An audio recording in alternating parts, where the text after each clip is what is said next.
এই যে এদিকে আমি উস্তে আলু পেঁয়াজ দিয়ে ভাজি। বেশ ভালোও লাগে উস্তে আলু পেঁয়াজ দিয়ে ভাজা খেতে। আর এদিকে প্যাটিস এনেছিল, ভেজ এনেছিল। সেটাই খেয়ে নিলাম সকালবেলায় জলখাবারে।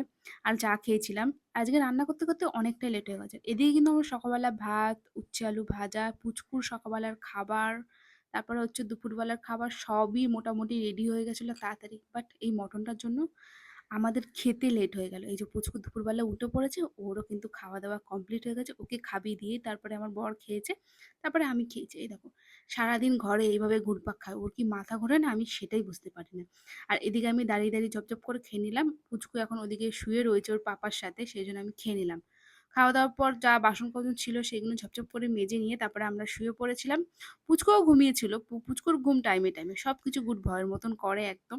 তারপরে একটুখানি বাইরে বেরিয়েছিলাম বেশিক্ষণের জন্য না, একটুখানি কেনাকাটি করা ছিল সেটাই গেছিলাম। এই ব্যাগটা পুচকুর পছন্দ হয়েছিল, বলছে থাক এখন নিতে হবে না, পরে নেবো, এত ব্যাগ নিয়ে করবোটা কি এখন।